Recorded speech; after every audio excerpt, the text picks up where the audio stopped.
السلام عليكم ورحمة الله وبركاته. إن الحمد لله نحمده ونستعينه ونستغفره ونعوذ بالله من شرور أنفسنا ومن سيئات أعمالنا. من يهده الله فلا مضل له ومن يضلل فلا هادي له وأشهد أن لا إله إلا الله وحده لا شريك له وأشهد أن محمدا عبده ورسوله أما بعد. அன்புள்ள சகோதரர்களே, இன்றைய இந்த அதிகாலை நேர வகுப்பிலே அல்லாஹு ரப்புல் ஆலமீன் அல் குர்ஆனிலே சொல்லக்கூடிய ஒரு வசனத்தை அடிப்படையாக வைத்து சில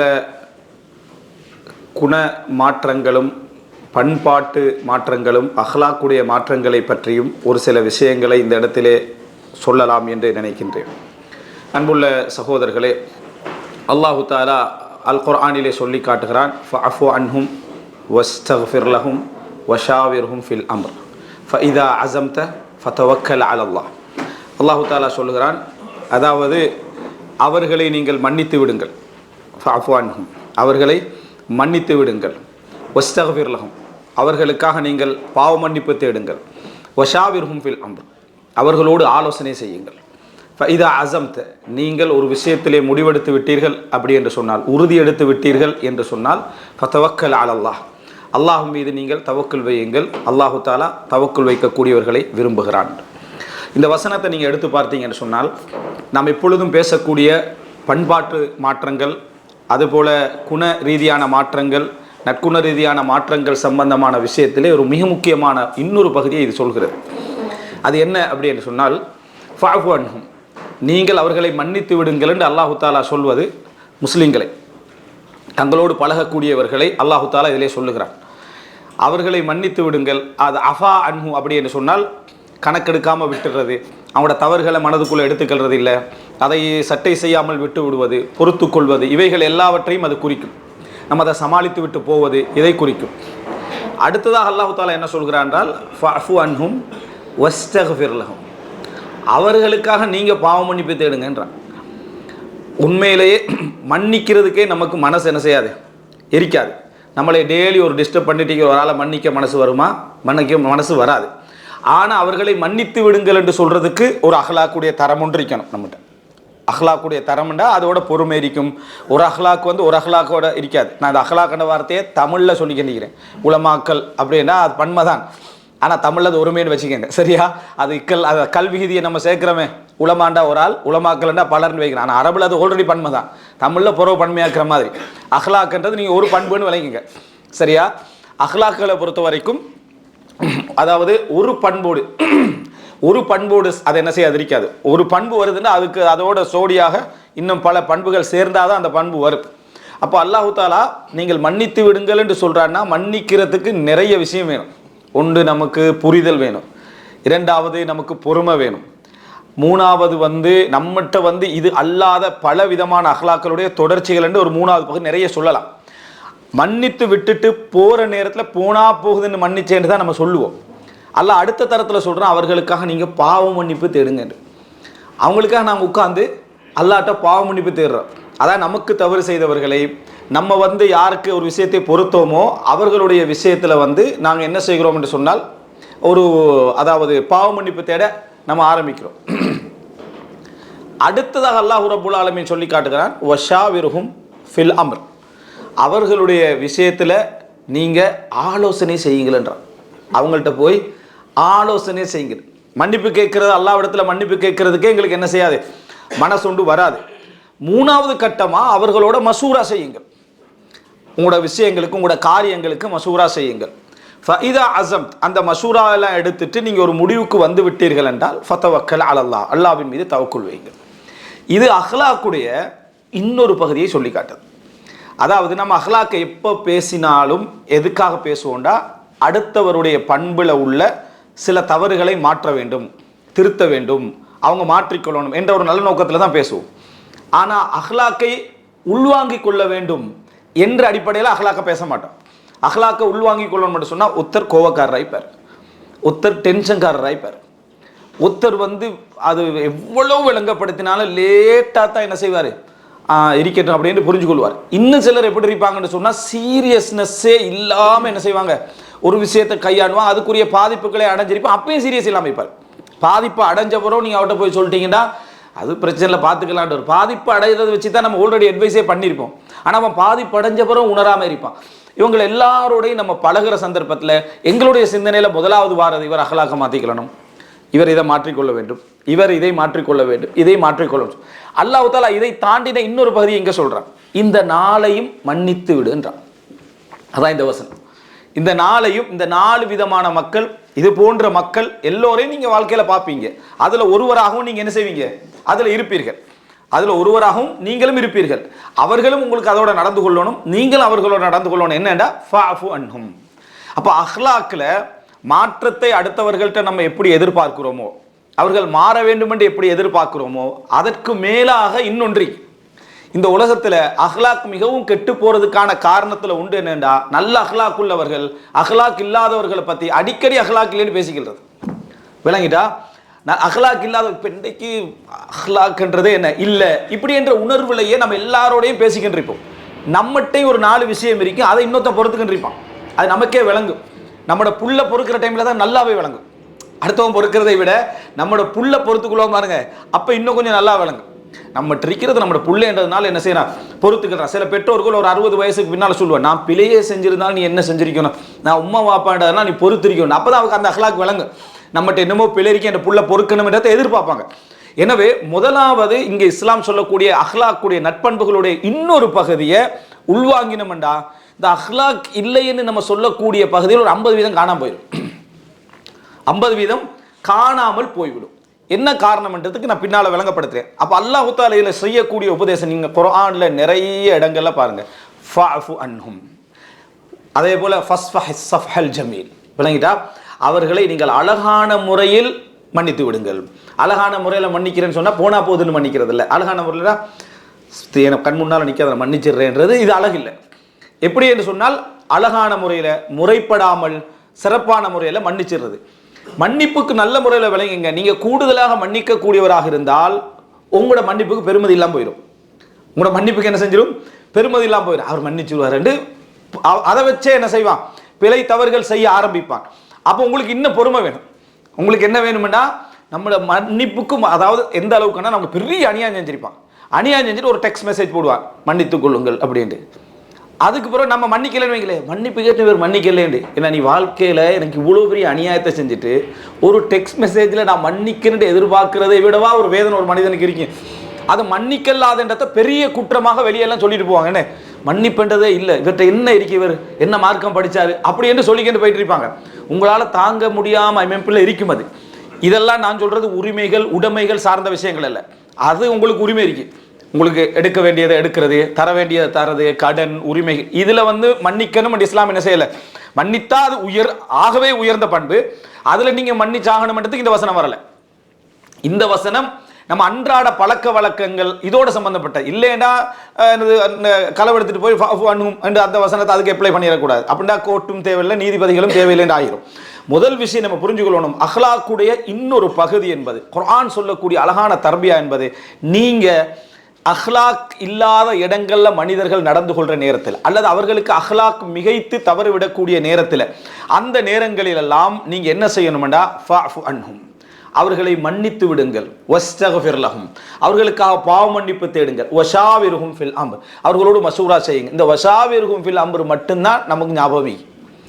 மசூரா செய்யுங்க, மசூரா செய்யுங்கன்னு மட்டும் ஞாபகம் இருக்கு. ஆனால் யாரோட மசூரா செய்யுங்கன்னு அல்லாஹ் தஆலா சொல்றான்டா, நீங்க யாரை மன்னிச்சீங்களோ, யாருக்காக மன்னிப்பு கேட்டீங்களோ அவர்களோட மசூரா செய்யுங்கன்றான். இது எங்களுக்கு ஒரு பெரிய ஒரு விளக்கத்தை என்ன செய்கிறது, எங்களுக்கு கொண்டு வந்து சேர்க்கிறார். அது என்னடா, அஹ்லாக்குடைய விஷயங்களை பொறுத்த வரைக்கும் இந்த உலகத்தில் சில விதிகளை நம்ம புரிஞ்சிட்டோம்னா இந்த அல்லாஹ்வுடைய வசனத்துடைய ஆழத்தை நம்ம புரிஞ்சுக்கொள்ளணும். அஹ்லாக்கண்டா முதலாவது ஜிபில்லியாவா முக்தசபாவா என்றது இஸ்லாமிய அறிஞர்களுக்கு மட்டுமல்ல, உலக வரலாற்றில் மனிதனுடைய இயல்புகளை ஆராய்ச்சி செய்யக்கூடிய எல்லா அறிஞர்களுமே தேடக்கூடிய ஒரு விஷயம். அதாவது ஜிபில்லியா அப்படி என்று சொன்னால் அவன் பிறக்கிற நேரத்தில் அவனோட பிறக்கிறது, அவன் பிறக்கிற நேரத்தில் அவனோட மனித இயல்புகளை சொல்லலை. மனிதனுக்கு பசி வரும் அதை சொல்லலை, அது எல்லாருக்கும் தான் பசி வரும். இவருக்கு மட்டும்தான் இப்போ புறத்துலேருந்து பசி வருதுன்னு யாரும் இல்லையே. பசி வந்து எல்லாருக்கும் எப்பொழுதுமே என்ன செய்யும், அதை சொல்லலை. மனித இயல்புகளோட சம்பந்தப்பட்டதில்லை, அஹ்லாக் சார்ந்த விஷயங்கள். அதில் என்னென்னா பிறக்கிற நேரத்திலேயே அவனோட பிறக்கிறதா இல்லை அவனுடைய தர்வீது நஃப்ஸால் அவன் முயற்சி எடுப்பதின் காரணமாக அவைகள் உருவாக்கப்படுவதா என்று கேட்டீங்கன்னா, அல்லாஹு ரப்புல் ஆலமீன் எப்படி இந்த ரிஸ்கை வச்சு இந்த அஹ்லாக்கை வச்சுக்கிறான் என்பதுக்கு அப்துல்லா இப்னு மஸ்ஊத் ரலியல்லாஹு ஒரு செய்தி சொல்றாங்க. முஸ்னத் அஹ்மத்ல வரக்கூடிய செய்தி. இது ரசூலுல்லாஹ் சொன்னதாக வருது, ஆனால் பலகீனம். இன்னல்லாஹ கஸம அஹ்லாக்கக்கும் கமா கஸம அர்ஸாக்கக்கும். உங்களுடைய ரிஸ்க்குகளை அல்லாஹ் தஆலா பிரித்ததை போல் உங்கள் அஹ்லாக்களையும் அல்லாஹ் பிரித்திருக்கிறான் அப்படின்னு வருது. அப்துல்லா இப்னு மஸ்ஊத் ரலியல்லாஹு சொல்றாங்க, இன்னல்லாஹ கஸம அஹ்லாக்கக்கும் கமா கஸம அர்ஸாக்கக்கும்.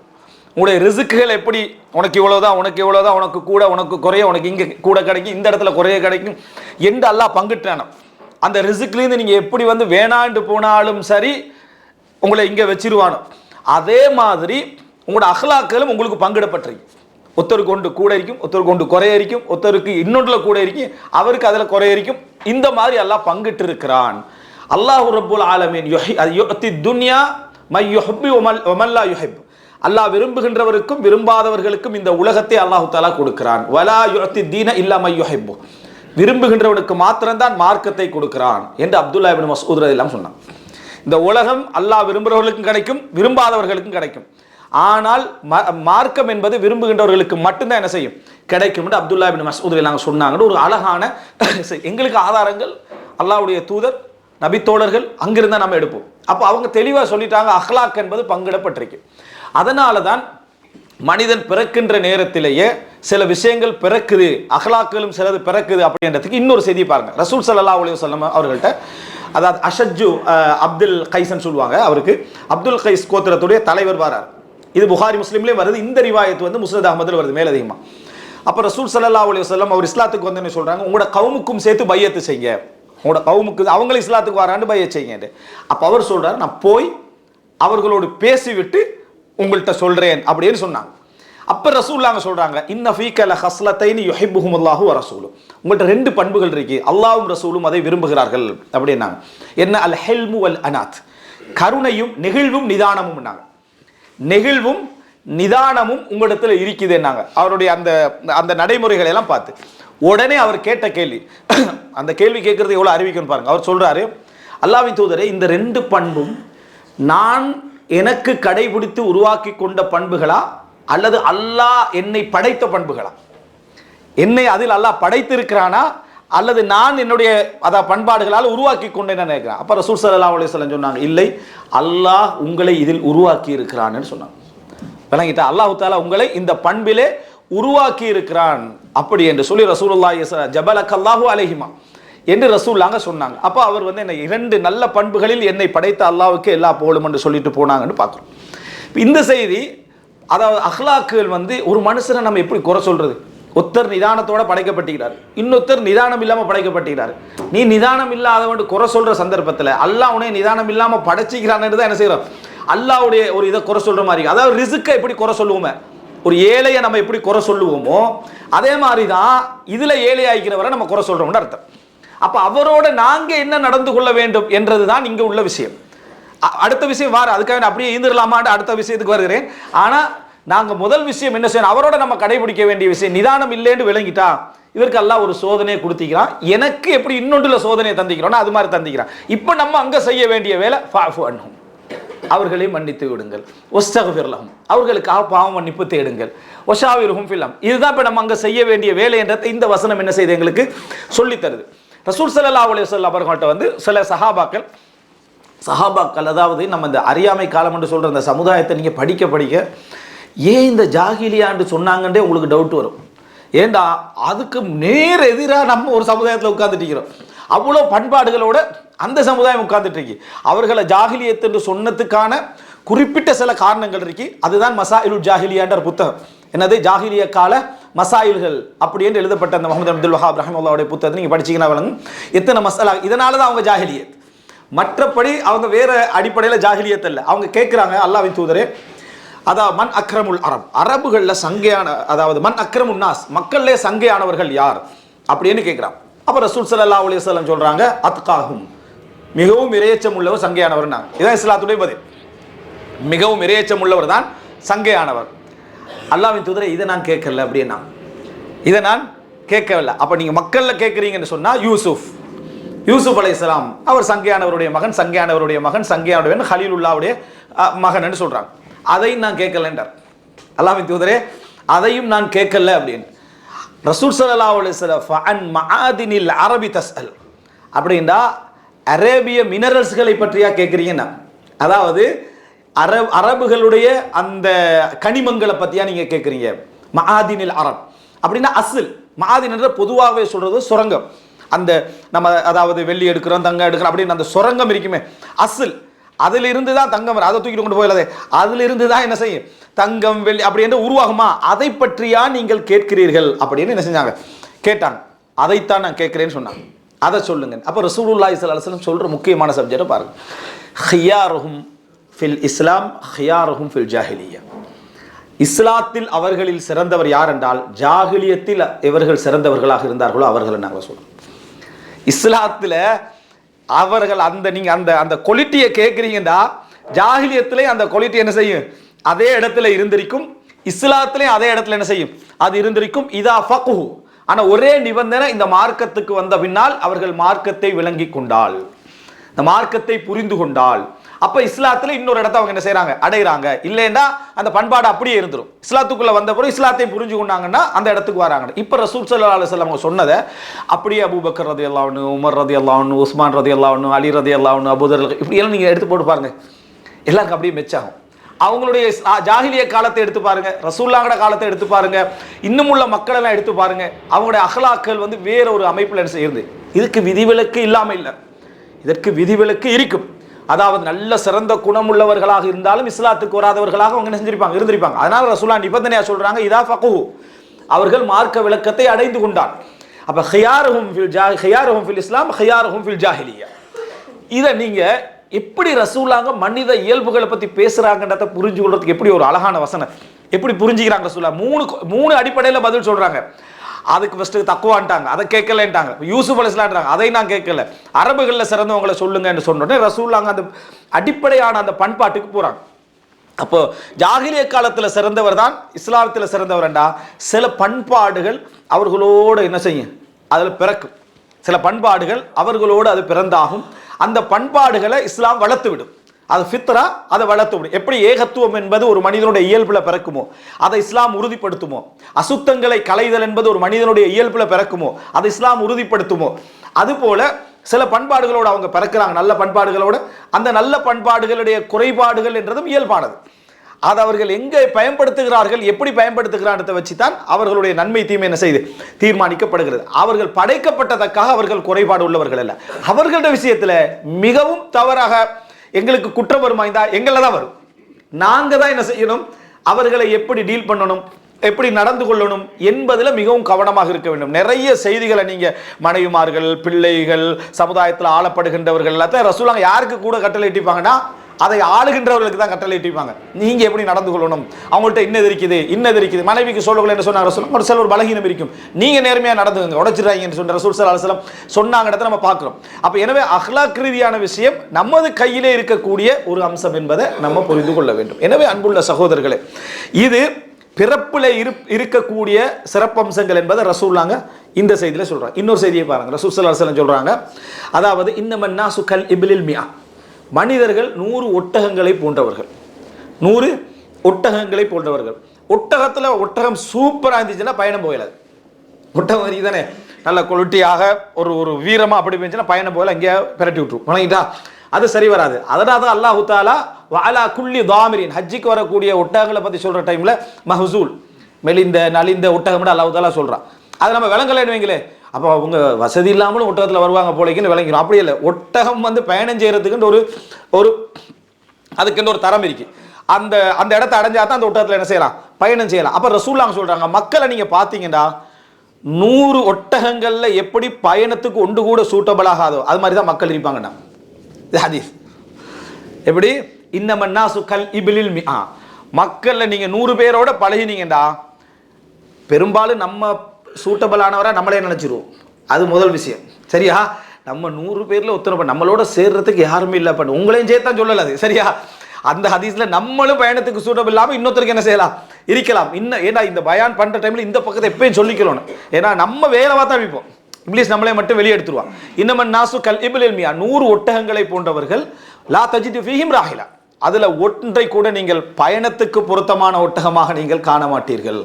இயல்பு இது என்ன செய்தி, மனிதனுடைய பிறப்புகளும் இயல்புகளும் இப்படித்தான் இருக்கும் என்று ரசூல் ஸல்லல்லாஹு அலைஹி வஸல்லம் சொல்லிக்கிற இந்த செய்தியை நம்ம இதில் பார்க்குறோம். அடுத்த செய்தி என்னென்னா ரசூலுல்லாஹி ஸல்லல்லாஹு அலைஹி வஸல்லம் சொல்லக்கூடிய செய்திகளில், அதாவது இந்த செய்தி ரசூல் ஸல்லல்லாஹு அலைஹி வஸல்லம் அவங்க சில, அதாவது இவைகளெல்லாம் நான் சொல்வதற்கான அடிப்படை காரணம் எங்களுடைய மனதில் என்ன பதியணும்டா, எங்களுடைய அஹ்லாக் உண்மையிலேயே, அதாவது நீங்கள் மிக மிக உயர்ந்த பண்பாட்டிலே இருக்கிறீர்கள் என்று ரசூலுல்லாஹி ஸல்லல்லாஹு அலைஹி வஸல்லம் அல்லாஹ் தஆலா சொல்றானே, அந்த பண்பாடு எங்கள்கிட்ட இருக்குமா இல்லையான்றதை கண்டுபிடிக்கிற ஒரே இடம் இந்த வசனம் தான்.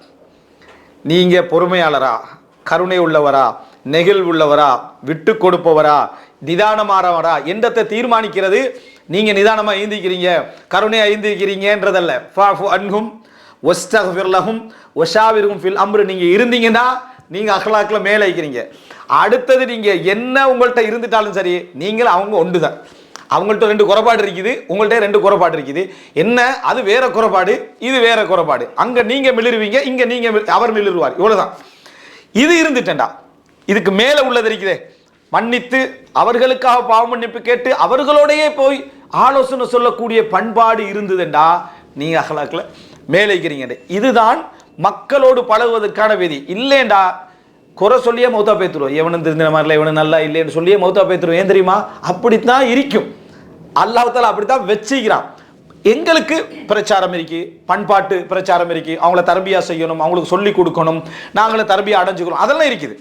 ஆனா அது எப்ப என்று நான் சொல்றேன். ஆனா முதல் பண்பாடு நீங்க எங்க இருக்கிறீங்கன்னு கண்டுபிடிக்கணுமாக இருந்தா உங்கள்கிட்ட இது இருக்கான்னு பாருங்க. இது இல்லைண்டா எல்லாரும் ஒன்றுதான். இந்த 100 ஒட்டகங்களை நம்மளும் 100வது ஒட்டகம் என்ன நினைத்துக் கொள்ள வேண்டிய ஒரு செய்தியை பார்க்கிறோம். ரசூல் ஸல்லல்லாஹு அலைஹி வஸல்லம் எந்த அளவுக்கு இது இந்த நான் சொல்லக்கூடிய செய்தி மாதிரி செய்திகள் ஒரு 20-30 சொல்லலாம், அது தனி தலைப்பு. ரசூலா எந்த அளவுக்கு ஒரு ஏரியா வைஸை புரிஞ்சிருந்தாங்க, கோத்திர அமைப்பை புரிஞ்சிருந்தாங்கன்னு அர்த்தம். சில மண் வாசனைன்னு சொல்லுவோம் நம்ம, அந்த ஊர் மண் வாசனை அதுதான். இதை மைனஸுக்கு மட்டும்தான் யூஸ் பண்ணுவாங்க. நிறைய பாட்டு இதை எதுக்கு யூஸ் பண்ணுவாங்கடா, மைனஸுக்கு மட்டும்தான். மண் வாசனைன்னு யூஸ் பண்ணினா அதை மைனஸுக்கு மட்டும்தான் யூஸ் பண்ணுவாங்க. சரியா? என்ன சரியான கோவக்காரர்களாக தான் இருப்பேன். இவங்க ஊரில் எல்லாம் இப்ராஹிம் அலைஹிஸ்ஸலாம், அவங்களோட ஊரில் எல்லாரும் என்ன கோவக்காரர்கள் தான். இப்படி இந்த மாதிரியான பேச்சு இருக்கு. நம்ம ஊரை பொறுத்தவரைக்கும் அல்ஹம்துலில்லாஹ் ஆலிம்கள், உலமாக்கள், மஷாயிஹ்மார்கள் இருந்த ஒரு பெரிய ஒரு இடம். அப்படின்னு அவங்களோட ஊரில் இருக்கிறாங்க. நம்ம யார் Ubayy bin Salul, Abu Jahl, Abu Lahab, இப்படி நிறைய பேட்ட பேச்சு இருக்கு. என்ன சொல்லலாம்டா, எங்களில் ஊரில் இப்படி ஒரு சிறப்பு நான் கண்டிக்கிறேன், இது ஓகே. அடுத்த ஊர்களில் இல்லாத சிறப்பு என்று சொல்றது தான் இப்போ பிரச்சனை. நீங்க உங்களை சந்தோஷப்படுத்திக் கொள்வது ரசூலா தடை செய்யலை. நீங்க தெரிஞ்சதை நீங்க சொல்றீங்க, அடுத்த ஊர்ல இல்லைன்னு சொல்றது இதுதான் பிரச்சனை. இது நீங்க நிறைய பேட்ட பார்ப்பீங்க, 4 பேரோட தான் பழகிருப்பாங்க. அதாவது நான் இன்னொரு தலைப்பு பேசியால் இன்சாஃப் அசீஸ், நீதம் அரிதானது. அந்த தலைப்பில் மட்டும் பாருங்க, நீதம் அரிதான. நீங்க நீதி 190% நீதிபதிட்ட கூட காண மாட்டீங்க. சரியா? இது உலகத்துல ஒரு பெரிய பிரச்சனை. அதாவது 4 பேரோட தான் பழகிருப்பாங்க, அந்த சமுதாயத்துக்கே தீர்ப்பு சொல்லிடுவான். 4 பேர் ஒரு குடும்பத்தோட ஒருத்தரோட பழகிப்பான், அந்த நாட்டுக்கே தீர்ப்பை சொல்லிடுவான். அதெல்லாம் சரியான மோசமான, எல்லாம் ஏமாறி. என்ன ஏமாந்த, நீ வெறும் புத்தி இல்லாமல் ஒருத்தன்ட்ட ஏமாந்திருப்பான். முஸ்லீம்களை பற்றி சொல்கிறவங்க இருக்கிறாங்களே, இன்றைக்கு ஒரு முஸ்லீம் அல்லாதவரோட கொடுக்கல் வாங்கல் வைக்கலாம், முஸ்லீமோட வைக்கலாம். நீ எப்போ முனாஃபிக்காக தானே இருக்கணும். நீ நிச்சயமாக ஒரு முனாஃபிக். நீ ஒரு நயவஞ்சகனாக இருந்தால் தான் உனக்கு இதை சொல்லலாம். முஸ்லீம்களோட கொடுக்கல் வாங்கல் வைக்கலாது, முஸ்லீம் அல்லாதவர்களோட கொடுக்கல் வாங்கல் வைக்கலாம்டா உன்னுடைய அல்வலா வல்பரால பிரச்சனை. அப்போ இஸ்லாம் இஸ்லாம் என்னத்துக்கு பிரயோசனம்? அப்போ 4 பேரை திருத்தலேண்டா, 40 பேரை திருத்தவில்லை என்றால் ஒரு ஒரு 4 பேராவது உன்னோட சமுதாயத்தில் நீ காண்றதுக்கு நல்லவர் இல்லைண்டா என்ன அர்த்தம்? நீ அந்த மார்க்கத்தை தான் குறை சொல்றான்னு அர்த்தம். அடுத்தவர்கள் சூப்பராக இருக்கிறாங்கன்னு வேற சொல்றான். அப்போ இது இதெல்லாம் எதில் நடக்குதுன்னா அந்த குறைபாடு தான். அந்த மனிதனுக்கு அப்படியான ஒரு சப்ஜெக்ட் வந்துடும். அப்போ எனவே அன்புள்ள சகோதரர், நம்ம எந்த ஒரு மண் வாசனைக்கோ எந்த பிரதேசங்களுக்கோ எதுக்கோ மண் வாசனை இருந்தே ஆகும், அதில் சந்தேகம் இல்லை. அதில் நல்லதும் உண்டு, கெட்டதும் உண்டு. அல்லாஹ்வுடைய எந்த படைப்பிலையும் வஷர்ரு லைஸ இலை, கெட்டது இல்லை. எந்த ஒரு அஹ்லாக்கை நீங்கள் எடுத்துக்கொண்டாலும், நீங்கள் கெட்டதுன்னு காணக்கூடிய எந்த ஒரு அஹ்லாக்கை எடுத்துக்கொண்டாலும் அதனுடைய இன்னொரு ஆரம்பம் நல்ல பண்பாக இருக்கும். எந்த ஒரு நல்ல ஒரு அஹ்லாக்கை எடுத்துக்கொண்டாலும் அதனுடைய இன்னொரு முடிவு கெட்ட பண்பா இருக்கும். உதாரணமா ஒருத்தர் வந்து கொள்கையில கடும் உறுதியாகிறார், ஒரு பலத்தை நீங்க அப்படி காணுவீங்க, எந்த இடத்துல ஒரு பேச்சு கிடமில்லாம் இருக்கீங்க. அவர்ல என்ன பிரச்சனை பெரும்பாலும் எல்லா இடத்துலயும் பெரும்பாலும் இருக்கும் என்று சொன்னா கடினம் உள்ள மாதிரி இருப்பார். அடுத்த பாட்டிக்கு பாஞ்சு விழுந்துருவாரு, விளங்கிட்டா எதை அவன்கிட்ட ஏசிடுவாரு, எதா இருந்தாலும் இதாகிடுவாரு. அப்ப சில கொள்கையில உறுதியாக இந்த என்ன பிரயோசனம், இப்படி அடுத்தவனுக்கு ஏசி தெரியும். அவன் உறுதியாகிறதே அதால தான். அவனுடைய ஒரு பக்கம் இப்படி இருந்தா அவனுக்கு போராட்டம் இதுதான். அல்லாஹ் தஆலா அவனுக்கு கொடுத்த சோதனை என்னன்னா, இந்த அடுத்த பகுதி இருக்குதே இதுல இவன் என்ன செய்யணும்னா போராடணும், இதை நான் மாற்றிக்கொள்ளணும், இதுல எனக்கு போராடணும். ஆனா ஒரே லைன் தான், அது ஒரே லைன். மென்மை இருக்கும், நிதானம், நிதானம் என்ற பண்பு இருக்கும். நிதானம் நளினம் அப்படின்னு நீங்க எடுத்து பார்த்தீங்கன்னு சொன்னா அந்த மக்களால லேசா பொறுமையாக்கலாம், லேசா விட்டு கொடுத்துறான். நம்ம மழை மாதிரி நினைக்கிறதெல்லாம் மடு மாதிரி நினைச்சிட்டு போயிடுவான், அப்படி இருந்துட்டு இருப்பான். இந்த பாட்டியில என்ன பிரச்சனைடா, கொள்கையில உறுதியாக்க மாட்டான். ஒன்றிலே நளினத்தின் காரணமாக அடுத்த முடிவு என்ன இருக்குமெண்டா, டக்குன்னு நெகிழ்ந்துருவான், எங்கேயும் இழுத்துட்டு போய் தெரியாது. சரியா, எங்கேயும் கூட்டிட்டு போயிடலாம், இன்னும் ஒன்றும் சொல்றதுக்கு எனக்கு விளங்கல, எப்படி நம்ம மறுக்கிறது அப்படி என்றுவாங்க. இது ஒரு பிரச்சனை அவருக்கு. அவருக்கு அது சோதனை. அவருக்கு என்ன, அது சோதனை. இதுல ரசூலுல்லாஹ்களுக்கு இருந்த அஹ்லாக் என்னடா, இந்த பகுதி இந்த பகுதி அல்லாஹ் தஆலா நடுநிலையாக வச்சது. இன்னக லஅலா ஹுலுகின் அதீம், நீங்க உச்சகட்ட சிறப்பான பண்பாடுகளிலே நீங்க என்ன செய்றீங்க, இருக்கிறீங்க. அதாவது ரசூலுல்லாஹி ஸல்லல்லாஹு அலைஹி அஹ்லாக் வந்து இஅ்திதால், எல்லாத்துலயும் ரசூலுல்லாஹ்களுக்கு அல்லாஹ் தஆலா ஒரு நடுநிலையான ஒரு தன்மையை கொடுத்திருந்தான். இது உங்களுக்கு போராட்டம், எதுல போராட்டம்டா, இந்த பக்கத்துல உறுதிய, இந்த பக்கத்துல போராட்டம். சிலரை பார்த்தீங்கன்னு சொன்னா எதுக்கு எடுத்தாலும் அவசரமா தர்மம் செய்வாங்க, அல்லாஹ்வுடைய விஷயத்துல அவசரமா தர்மம் செய்வாங்க. அவருடைய அடுத்த பக்கத்தை பார்த்தீங்கன்னா ஊதாரியா இருப்பாரு, இந்த பக்கத்தை பார்த்தீங்கன்னா ஊதாரியா இருப்பார். அதாவது பணத்தை சரியா எப்படி கண்ட்ரோல் பண்றது, எப்படி நளினம் ஒன்றும் தெரியும், சும்மா செலவு வச்சிருப்பார். தர்மம் வந்ததா நல்ல விஷயம் தான், நம்ம உதாரித்தனம் செய்யறதை இங்கே கொடுத்துருவோண்டு இப்படி செய்து கொண்டு இருப்பார். அதனால தான் ரசூலுல்லாஹி ஸல்லல்லாஹு அலைஹி வஸல்லம் சிறப்பான தர்மத்தை சொல்லக்குள்ள என்ன சொன்னாங்க, ரசூலுல்லாஹ் எப்படி அந்த அஹ்லாக்கையும் அமலையும் சொடப்படுத்துறான்னு பாருங்க. ரசூலுல்லாஹ் என்ன சொன்னாங்கன்னா, அஃதலு ஸதகா, தர்மங்களில் சிறந்தது எதுன்னு ரசூலுல்லாஹ் கிட்ட கேட்டாங்க. ரசூலுல்லாஹ் சொன்னாங்க, நீ தர்மம் செய்வான் தத்தஸத்தக் வ அன்த ஷஹீஹ், இதை கொடுக்கிறதா என்ற ஒரு கஞ்சத்தனம் உண்ட உள்ளத்துக்குள்ள இருக்க, வ தஅமுலுல் கினா, எனக்கு பொருளாதாரமும் தேவையா இருக்கிறது வேணுமே என்ற ஒரு ஆசை இருக்க, வ தக்ஷல் ஃபக்ர், வறுமையையும் பயந்து கொண்டு இந்த நேரத்தில் நீ செய்யற தர்மம் தான் சிறந்ததுன்னாங்க ரசூலுல்லாஹ். இப்போ ஊதாரிட்ட தர்மத்துக்கு இதுல ஹாஃப் தான் கூலி. இதுல ஏண்டா அவனுக்கு லேசா செய்யலாம், அது அந்த தர்மம் என்ன லேசா செய்யலாம். இவர் 50,000 கொடுத்தா இவர் 5,000க்கு அதுக்கு ஈக்குவலான கூலி அல்லாஹ் எழுதுவான். என்ன இவன் போராடுறான், இவர் என்ன செய்யறாரு, இவர் போராடுறாரு, 50,000க்கு ஈக்குவலான போராட்டம். அதனால தான் அவருக்கு 5,000 50,000 தான் இருக்கும். அவர் கொடுத்தவரும் 50,000 ஃபீலிங்ல தான் அவர் இருப்பார், ஒன்றும் செய்யலாது, அவரை மன்னித்து விடுங்க. ஏன்னா அவருடைய போராட்டம் அப்படி. ஆனா 50,000 கொடுத்தவர் இன்னும் கொடுக்கலன்ற ஃபீலிங்ல என்ன செய்வாரு, இருந்துகிட்டே இருப்பாரு. இது அதனால தான் ரசூலுல்லாஹ் இதை சிறப்பு பண்றாங்க. அல்லாஹ் தஆலா பெரும் பெரும் செலவழித்தவர்களை குர்ஆன்ல சொல்லல. யார் யார சொல்றா, அதாவது விளக்கு அணைத்து விட்டு உணவு கொடுத்தவர்கள், கொடுக்கவே முடியாமல் அழுது கொண்டு வந்தவர்கள், அதாவது தர்மம் செய்ய முடியாம போராடினாங்களே அவங்கள தான் குர்ஆன்ல அல்லாஹ் நிறைய என்ன செய்யறான் பாடாடு. அவர்களை பெரும் பெரும் தர்மம் செஞ்சவங்களை சொல்ற டைம்ல முகஸ்துதியை பயந்துங்க, இதை விட அது சிறந்தது, இதை விட அது சிறந்ததுன்னு அல்லாஹ் தஆலா சொல்லி காட்டுறான். அப்ப எனவே குர்ஆன் அஹ்லாக்கையும் அந்த வணக்கத்தையும் எப்படி சம்பந்தப்படுத்துது, எதுக்கு எது கூலி வருதுன்னு சொல்லி இமாம் இப்னு தைமியா ரஹிமஹுல்லாஹ் சொல்லி காட்டுறாங்க. இது மண்வாசனை என்ற தலைப்புக்கு நான் வரும் முன்னால் ஒரு முன்னுரையா இது புரிஞ்சுக்குவோம். இமாம் இப்னு தைமியா ரஹிமஹுல்லாஹ் சொல்றாங்க, ஒரு ஜின்சுல் அமல் சிறப்பா இருக்கலாம், ஒரு குறிப்பிட்ட அமல் எங்களுக்கு குர்ஆன் ஹதீஸ்ல சிறப்புன்னு வந்திருக்கும். ஆனா அதுக்கு மாற்றமான அமல் ஒருவருக்கு சிறப்பாக இருக்கலாம், அவருக்கு அது சிறப்பு இல்லை அப்படின்றாங்க. அதாவது உதாரணமா தொழுகை வந்து ஒரு சிறப்பான அமல், தொழுகை என்பது ஒரு மிக சிறப்பான அமல், சுன்னத்தா ஃபர்லு தொழுகை அதுல சமம், ஜகாத் கடமை, ஹஜ்ஜி கடமை. ஆனா தொழுகை வந்து ஒரு சிறப்பான சுன்னத்துகள், இரவு, தஹஜ்ஜுத். ஆனா ஒருவருக்கு நோன்புல அல்லாஹ் தஆலா சிறப்பை வச்சிருப்பான். ஆனா பொது சட்டம் அல்லது, நோன்பு ஒரு சிறப்பான அமல், ஒருவருக்கு அல்லாஹ் தஆலா தர்மத்துல சிறப்பு வச்சிருப்பான். காரணம் என்னன்னா, உங்களுக்கு ஒரு விஷயம் லேசாக்கப்பட்டிருக்கும், உங்களுக்கு தொழுகிறது லேசாக்கப்பட்டிருக்கும், தஹஜ்ஜுத் லேசாக்கப்பட்டிருக்கும், நஃபில் தொழுகை லேசா இருக்கும். நீங்க நஃபில் தொழுதீங்கன்னா அடுத்தவன் யுத்தம் செஞ்சு தொழுகிற தொழுகையை நீங்க லேசா தொழுவீங்க. சிம்பிளா 3 மணிக்கு எழுப்பி நீங்க தொழுதுட்டு இருப்பீங்க. அவர் வந்து என்ன, அதாவது பெட்ஷீட்டை தூக்குறதே ஜிம்முக்கு போற ஃபீலிங்ல அவர் இருந்திருப்பார். யார், இன்னொருத்தர். அவரால் அதை தூக்குறதுன்றது என்னது, இவ்வளோ வெயிட்டாடா 100 கிலோ இதே அப்படின்ற லெவலில் அவர் இருந்துட்டு. சரியா, அவரால் இயலாது. ஆனால் நீங்கள் சிம்பிளாக எழுப்பி அப்போ தான் 1 மணிக்கு படுத்து 2 மணிக்கு எழுப்பி ஒருவோடு தொழுதுட்டு இருப்பீங்க. உங்களுக்கு இது சிறப்பு. உங்களுக்கு என்ன அமல்களில் பொதுவான சிறப்பான ஒரு செய்தி ரசூலுல்லாஹ் சொல்லியிருப்பாங்க. உங்களுக்கு அது தனி சிறப்பு வராட்டி உங்களுக்கு எது லேசுபடுத்தப்பட்டிருக்குதோ அது அதிகமாக செய்வது உங்கள்கிட்ட அல்லாஹ் எதிர்பார்க்குறான். உங்களுக்கு எது லேசுபடுத்தப்பட்டிருக்குதோ அதை அடுத்தவனை விட இரட்டிப்பாக நீங்கள் செய்யணும். இரட்டிப்பாக உங்கள்கிட்ட அல்லாஹ் தஆலா அதை எதிர்பார்க்குறான். இப்னு தய்மிய்யா ரஹிமஹுல்லாஹ் சொல்கிறான். அதுபோல ஒரு சிலருக்கு தொழுகை சுன்னத்தான நஃபிலான தொழுகைகள் என்றது மலை உடைக்கிற மாதிரி. ஆனால் நோன்பு என்றா அவர் வருஷ கணக்கில் பிடிக்க ரெடியாக இருப்பார். அவருக்கு அது சிறப்பாகப்பட்டிருக்கு. அவர் அதை அதிகமாக செய்யணும். காரணம் அல்லாஹ் அதில் ஒரு லேசனை செஞ்சுக்கிறான், கொடுத்திக்கிறான். ஆனால் சைத்தான் என்ன செஞ்சிருவான்டா, நோம்புல முக்கியம் நஃபிலான தொழுகை இது அதுக்கு போராடு, இதையும் செய்யறதில்லை அதையும் செய்யறதில்லை. சைத்தாண்ட வேலை தான். சரியா, உனக்கு உண்டு லேசாக்கிக்கிறான், அல்லாஹ் தான் லேசாக்கிக்கிறான். நீ என்ன செய், அதில் அதிகமாக ஈடுபடு, இதில் போராடு, இதில் போராடு. உனக்கு எது எது லேசாக்கப்பட்டிருக்கிறதோ அது அவர்கள்ட்ட விஷயத்தில் சிறப்பானது. பொதுவான அமல் சிறப்புக்கு வேற ஹதீஸ்கள் வந்திருந்தாலும் இவருடைய விஷயத்தில் இது லேசானது.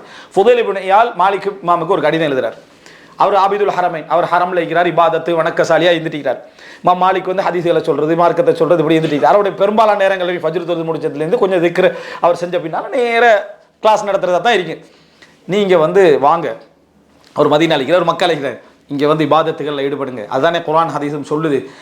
இது சிறப்பான வேலைகளை நீங்கள் செய்கிறது சிறப்பு தான், ஆனால் அதை விட சிறப்பு இந்த வணக்க வழிபாடுகள் என்று சொன்னோன்னே மாலிக்குடைய ஃபிக்ஹ் பாருங்க. மாலிக் எழுதுறாரு, அல்லாஹு தஆலா உங்களுக்கு எதில் வாய்ப்பு தந்திருக்கிறானோ அதில் அல்லாஹ் உங்களை சிறப்புப்படுத்திக்கிறான்.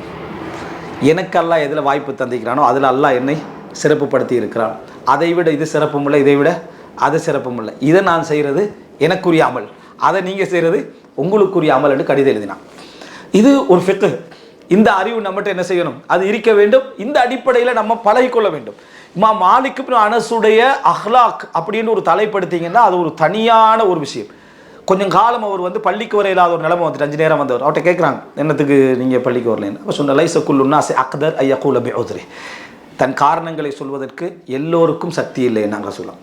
இமாம் மாலிக் எல்லாருக்கும் என்ன காரணமாக நான் செய்யவில்லை என்று சொல்ற சக்தி இல்லை, சிலது காரணமே உங்களுக்கு சொல்ல முடியாமல் இருக்கும் என்று இமாம் மாலிக் சொன்னதாக நம்ம பார்க்குறோம். அஹ்லாக். சரியா?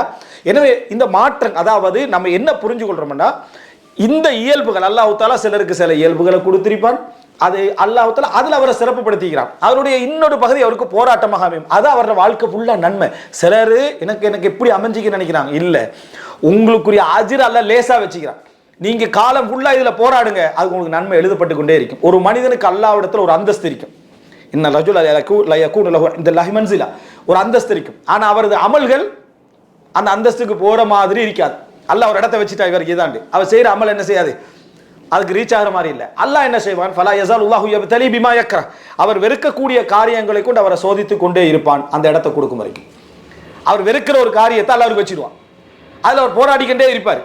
போராடிக்கொண்டே இருப்பதன் காரணமாக நன்மையை எழுதி அந்த அந்தஸ்து அல்லாஹ் கொடுத்துருவோம். சுப்ஹானல்லாஹ். நினைச்சு பாருங்க, எப்படிப்பட்ட ஒரு அமைப்பு அல்லாஹ் எங்களுக்கு தந்திக்கிறார். அப்ப ரசூலுல்லாஹி ஸல்லல்லாஹு அலைஹி வஸல்லம் அவர்கள் இந்த இயல்புகளை சில பிரதேசங்கள் எல்லாத்தையும் ரசூலுல்லாஹ் அளந்து சொல்றாங்க. ரசூல் ஸல்லல்லாஹு அலைஹி வஸல்லம் உடைய அந்த சமூகவியல் அறிவு இருக்குதானே, அது பெருசு. ரசூலுல்லாஹ் சொல்றாங்க, அதாவது கடுமையான தன்மை, அதாவது அல்-கிலல் வல் ஜஃபா, கடும் தன்மை எங்க இருக்குமெண்டா கிழக்கு பிரதேசம் என்றாங்க ரசூலுல்லாஹ். கிழக்கு பிரதேசத்தை சொல்லி, அதாவது அது அரபிய தீபகற்பத்தில் கிழக்கு பிரதேசத்தில் உள்ள இடத்துல ரசூலுல்லாஹ் சொல்றாங்க. யாரை சொல்றாங்கடா, அல் ஃபத்தாதீன் அஹ்லில் வபர். ரசூலுல்லாஹ் வர்ணனை பாருங்க, அல் ஃபத்தாதீன் அஹ்லில் வபர் அத்னாபுல் இப்லி வல் பக்கர். அதுக்கு பிறகு ரசூலுல்லாஹ் சொல்றாங்க ஃபீ ரபீஅத வ முதர் அப்படின்னா. இது அது அடையாளங்கள், நான் ஹதீஸை ஃபுல்லாக சொல்லலை. அதாவது முதர் ரபிஆ கோத்திரங்கள் அப்போ குஃப்ரில் இருக்கிறாங்க. அவங்க கிழக்கில் தான் என்ன செய்கிறாங்க, இருக்கிறாங்க. ரசூலுல்லாஹ் முதற் கோத்திரத்தில் வந்தவங்க தான், கிழக்கில் அவங்க இருக்கிறாங்க. அப்போ சொல்கிறாங்க, அவர்கள் ஆடு மாடு ஒட்டகம் மேய்ப்பவர்கள், உரோமம் கூடாரங்களில் இருக்கக்கூடிய மக்கள். அல் மதரண்டா கிராமங்கள் சிட்டியில் இருக்கிறவங்க வழங்கிட்டா, வபர் என்று சொல்கிறது உரோம கூடாரங்களில் இருக்கக்கூடிய மக்கள். ஒட்டகங்களுடையும் மாடுகளுடையும் வாளை பிடித்து கொண்டு செல்கிறோம்னா அதுகளை மேய்க்கக்கூடியவர்கள் என்று ரசூலுல்லாஹ் சொல்லிட்டு சொல்றாங்க, கடும் தன்மை அவர்கள்ட்ட இருக்கும் அப்படின்றாங்க. இது ரசூல் ஸல்லல்லாஹு அலைஹி வஸல்லம் சொன்னதா அறிஞர்களுடைய தஃப்சீர்களை எடுத்து பார்த்தீங்கன்னா பல காரணங்கள் சொல்றாங்க. ஒரு அஹ்லாக் சில மனிதர்களுடைய இயல்பின் காரணமாக அவர்களில் ஒரு குறிப்பிட்ட ஜெனரேஷன்ல உருவாகிடும். அது இல்லாமல் போகணும்னா பெரும் போராட்டம் ஒன்று என்ன செய்யணும், கொடுக்க வேண்டும். அஹ்லாக்களை மாற்ற முடியும், கெட்ட அஹ்லாக்களை மாற்றி நல்ல இடங்களுக்கு கொண்டு வர முடியும், அது மாற்ற வேண்டும். சொல்லிட்டு ரசூல் அதுக்கு மாற்றமாக சொல்றாங்க, அஹ்லு சகீனா மென்மையுடையவர்கள், அஹ்லுல் யமன், அஹ்லுல் கனமனா ஆடு மெய்ப்பாளர்களான யமன் பிரதேசத்து மக்கள் அப்படின்னு ரசூலுல்லாஹி ஸல்லல்லாஹு அலைஹி வஸல்லம் சொன்னாங்க. இப்போ அங்க என்ன பிரச்சனை, இங்க என்ன பிரச்சனைடா, எங்க சரியான மென்மை தன்மை இருக்குமோ அவசரமா வழிகட்ட கொள்கைலாம் வந்து சேர்ந்துடும். சட சட சடன்னு வந்து சேர்ந்துடும். வந்து சேர்ந்தீங்கன்னா நீங்க பாத்தீங்கன்னா அதுக்குள்ள வந்து குழப்பங்கள் என்ன செஞ்சிடும், அவசரமா சேர ஆரம்பிக்கும். ஏன்னா அவங்க மென்மையானவங்க, எதிர்க்கிறதுக்கு என்ன மிகவும் கவலைப்பட. ரசூலுல்லாஹ் சொல்ற லவ் அத்தைத அஹ்ல உம்மான் மா தரபூக வ மா சப்புக், சஹீஹ் முஸ்லிம். நீங்க ஓமான் வாசிகளிடத்திலே சென்றிருந்தால் அவர்கள் உங்களை அடித்திருக்க மாட்டார்கள், ஏசி இருக்க மாட்டார்கள்ன்றாங்க. சஹீஹ் முஸ்லிம்ல வர செய்தி. ஒரு பிரச்சாரம் செஞ்சு போட்டு வராங்க, அவருக்கு அடிச்சிக்கிறாங்க. ரசூலுல்லாஹ் சொல்ற லவ் அத்தைத அஹ்ல உம்மான், நீங்க ஓமான் வாசிகளிடத்திலே சென்றிருந்தால் மா சப்புக வ மா தரபூக், உங்களை அடித்திருக்க மாட்டார்கள், ஏசி இருக்க மாட்டார்கள்.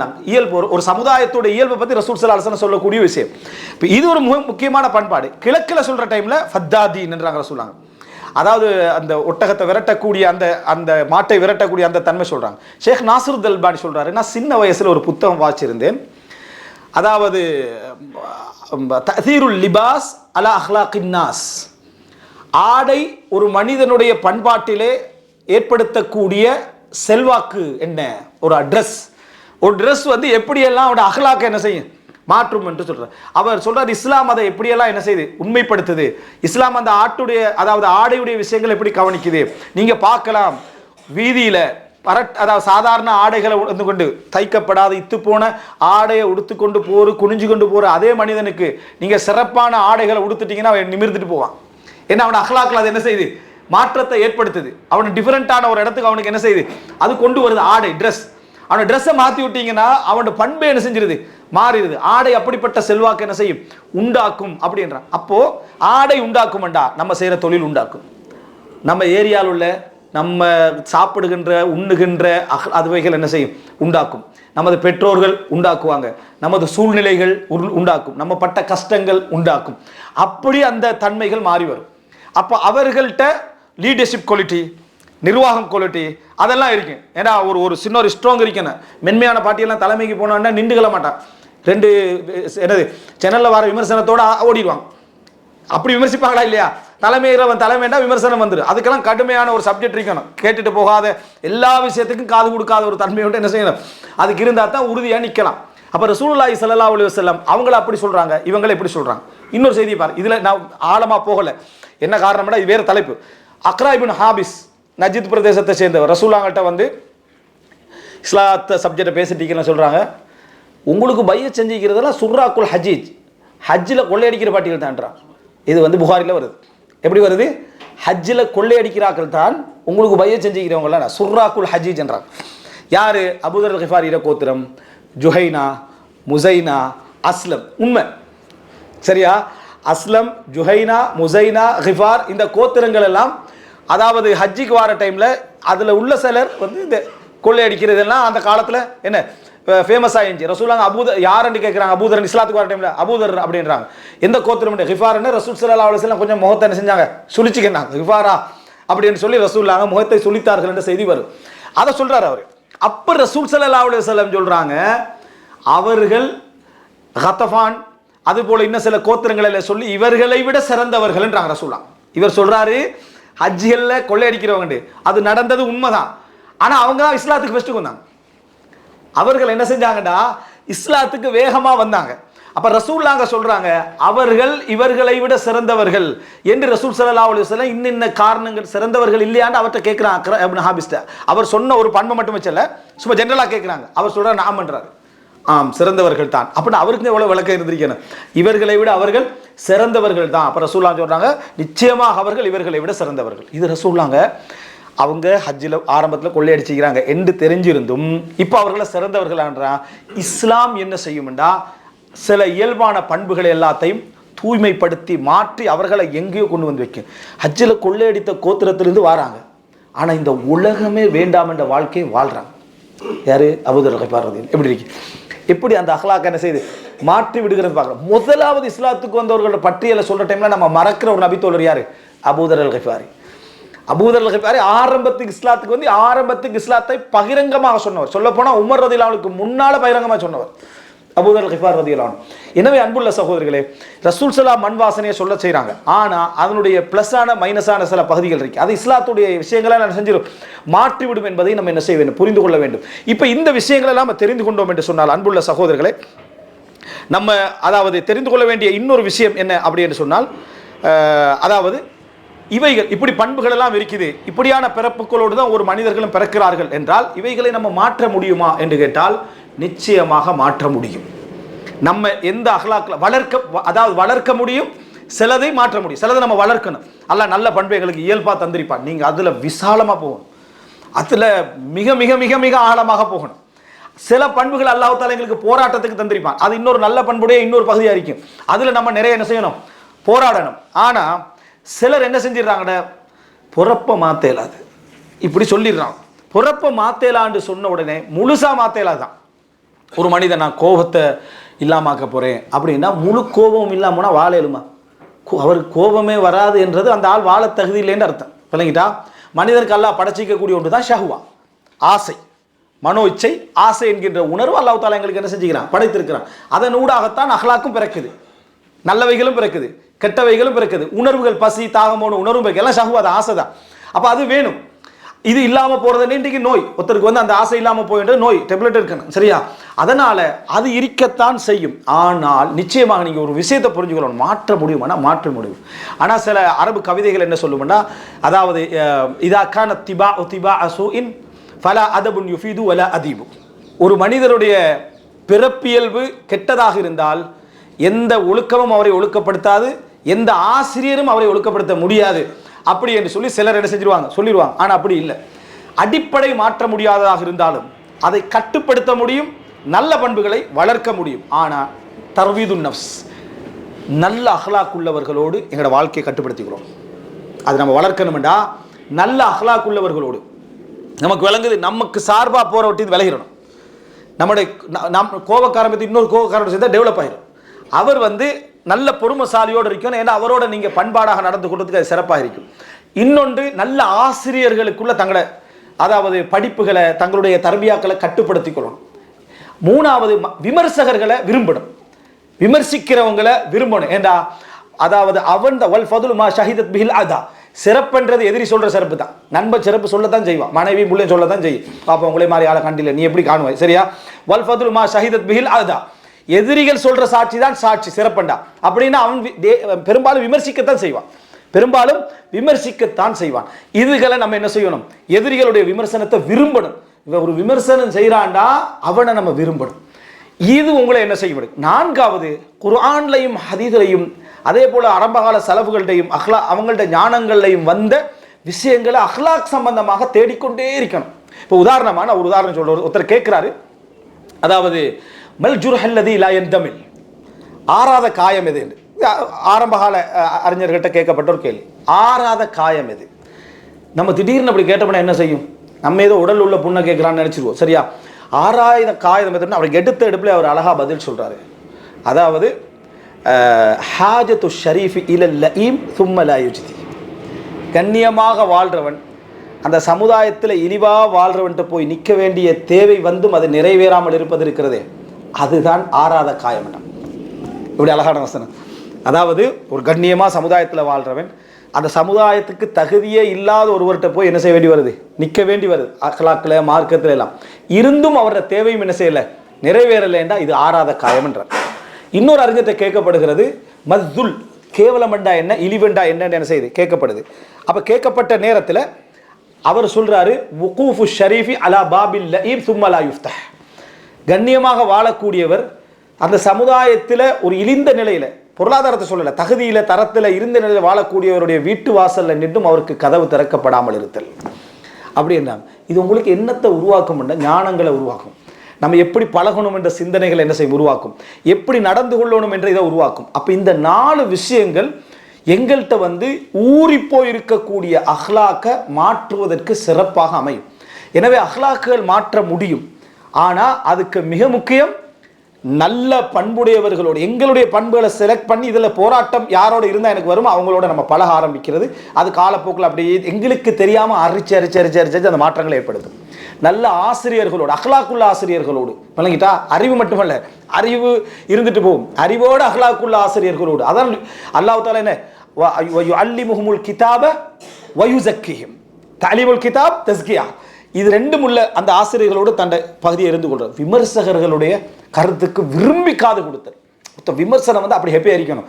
என்னென்னு தெரிஞ்சுக்கிறது. நாலாவது என்ன, குர்ஆன்ல ஹதீஸ்ல அங்கங்க வரக்கூடிய இந்த அஹ்லாக் சார்ந்த ஞானங்கள் இருக்குது, இந்த ஞானங்களை படிக்கணும். அபு தைபல் முத்தனபியில் ஒரு கவிஞர் சொல்றாரு, இதா தரஹல்த அன் கௌமின் வகத் கதரு அல்லா துஃபாரிகஹும் ஃபர்ராஹிலுனஹும், உங்களை வைத்து கண்ணியப்படுத்த, பாதுகாத்து கொள்ள, செலவழித்து கொள்ள, உங்களை பொறுப்பில் எடுக்க முடிந்திருந்தும் நீங்க அவர்களை விட்டு போக வேண்டிய ஒரு நிலைமை உங்களுக்கு வருகிறது என்றால், போனவர்கள் நீங்கள் அல்ல அவர்கள் தான்.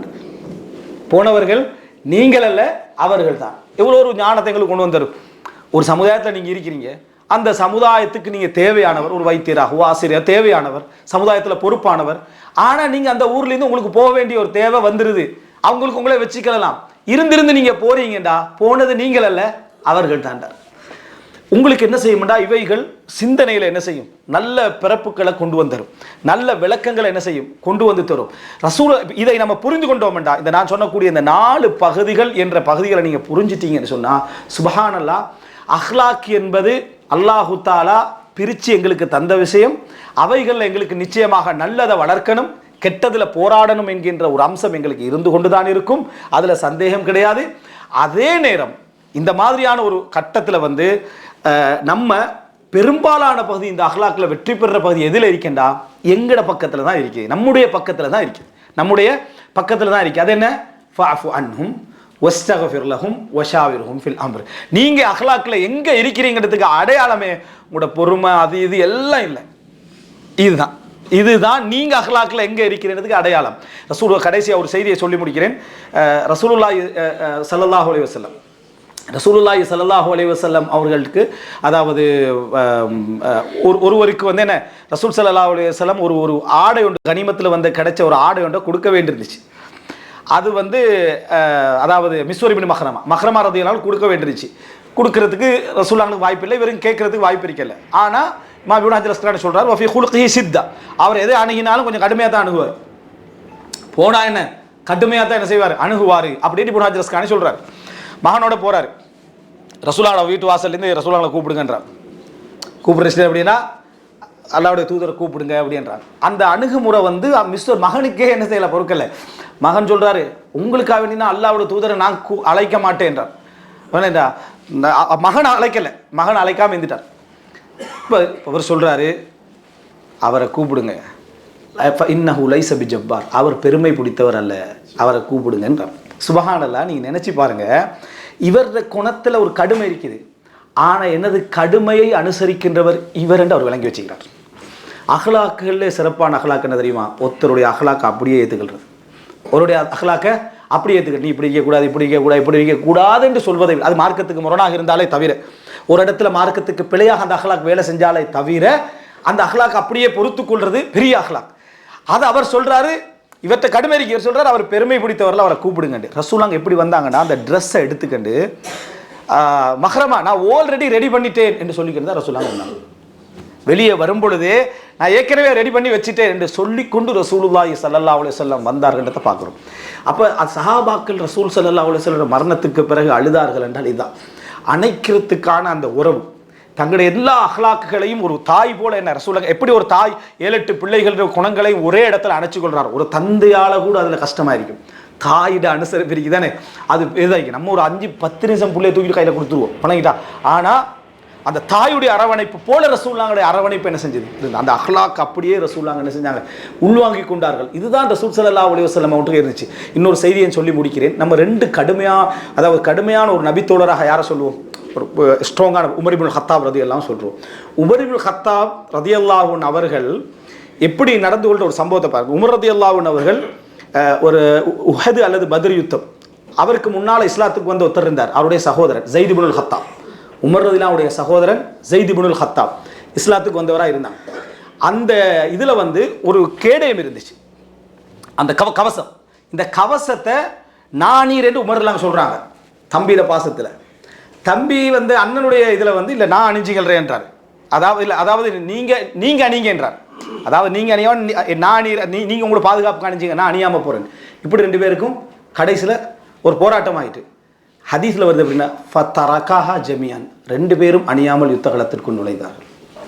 ரெண்டு பேருமே என்ன செய்யலை, அணியவில்லை, யுத்த களத்துக்குள்ளே என்ன செஞ்சாங்க, நுழைஞ்சாங்கன்னு பார்க்குறோம். உமர் இப்னு கத்தாப் ரலியல்லாஹு அன்ஹு யமாமா யுத்தத்தில் என்னது அவர் கொல்லப்பட்டு திரும்பி கொண்டு வரப்படுகிறார்.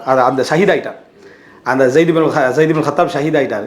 வர்ற நேரத்தில் வந்து சபக்தனி ஃபித்னத்தை நின்றார். ரெண்டு விஷயத்தில் நீங்கள் என்னை முந்தி விட்டீர்கள். சபக்தனி இலல் இஸ்லாம், சபக்தனி இல ஷஹாதா. இஸ்லாத்துக்கு நீங்கள் முந்தினீர்கள், உயிர் தியாகத்துக்கும் என்னை விட என்ன செஞ்சிட்டீங்க, முந்திட்டீங்க என்று சொல்லி உமர் இப்னு கத்தாப் ரலியல்லாஹு அன்ஹு ஸைத் இப்னு கத்தாப்பா சொன்னாங்க. இந்த இடத்துல நான் சொல்ல வந்தது என்னென்னா, இதையும் தாண்டின ஒரு அகலாக் என்னென்னா, அந்த நேரத்தில் மாலிக் இப்னு நுவைராவுடைய சகோதரன், தந்த சகோதரன் கொல்லப்பட்டுகிறார். மாலிக் இப்னு நுவைரா குஃபுரில் கொல்லப்பட்டுகிறார், இறை நிராகரிப்பில். ஆனால் அந்த சகோதரனை நினச்சி இவர் அழுகிறார். அவர் குஃபுரில் தான் கொல்லப்பட்டுகிறார், சகோதரன் முஸ்லீம் ஆகிறார், அவர் அழுகிறார். நிறைய கவிதையெல்லாம் படிக்கிறார். உமர் ரலியல்லாஹு வந்து ஏதாவது கவிதை படித்தாங்களா தண்ட சகோதரன் விஷயத்துலன்னா ஒரு கவிதையை என்ன செய்யலை, அவர் படிக்கல, சொல்கிற அளவுக்கு உமரெல்லாம் இருக்கலை. இப்போ மாலிக் இப்னு நுவைரோட சகோதரன் வந்த நேரத்தில் உமரெல்லாம் கவலையில் கேட்குறாங்க, ஏண்ட சகோதரன் விஷயத்தில் நீங்கள் ஒரு கவிதை உங்களுக்கு என்ன சொல்லலாமேன்னு கேட்குறாங்க. அப்போது அவர் ஒரு வார்த்தை சொன்னார். உமர் ரலியல்லாஹு கண் கலங்கி அதை விட ஒரு ஆறுதல் இல்லைன்னு நினச்சாங்க. என்ன சொன்னாங்கடா, உங்களுடைய சகோதரன் மரணித்ததை போல என்ற சகோதரன் மரணித்திருந்தால் நான் எந்த கவிதையும் படிச்சிருக்க மாட்டேன். என்னோட சகோதரன் இஸ்லாத்தில் மரணித்தார், என் சகோதரன் குஃபுரில் மரணிச்சிட்டார். நான் உங்களோட சகோதரன் மரணித்த மாதிரி என் சகோதரன் மரணிச்சதை நான் இந்த கவிதையும் படிச்சிருக்க மாட்டேன். அப்படின்னா உயர்ந்த இடத்துக்கு அவர் என்ன செஞ்சுக்கிறார், போய்கிறார் என்று சொன்ன உடனே உமர் ரலியல்லாஹு முகமெல்லாம் அப்படியே என்ன செஞ்சுட்டு மலர்ந்துட்டு கண் கலங்கிட்டு, ஏண்டா அப்படி ஒரு ஆறுதல் அவர் என்ன செஞ்சார், உமர் ரலியல்லாஹு கொடுத்தான்னு பார்க்குறோம். நான் கேட்குறேன், உமர் ரலியல்லாஹுடைய கடுமையான அந்த தன்மைக்கு அவருடைய அந்த உருக்கமான மனவேதனையான வெளிப்பாடை பாருங்க எப்படி இருக்கின்ற.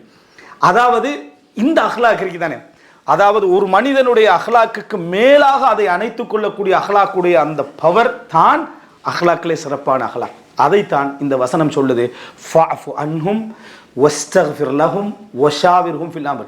குணங்களில் ஏதாவது முரண்பாடுகளை நம்மள மற்றவங்க கண்டால் இந்த வசனத்தை செய்யணும். நம்மளோட குடும்பத்தில், நம்மளோட மனைவியில், நம்மளோட பிள்ளைகளில், நம்மளோட சகோதரர்களில், நம்மளோட உறவுகளில் ஒரு தளம்பல் இருந்தால் அவன் போராடி கண்டிக்கிறான். அவன் நிச்சயமாக தனிமையில் ஒரு போராடுறான். முதல் வேலை நான் அஹ்லாக்கில் மேலே போயிடணும். ஃபஅஃபு அன்ஹும், மன்னித்து விடுங்கள். அல்லாஹுல கல்லாவோட பாவத்தை மன்னிப்பானாக.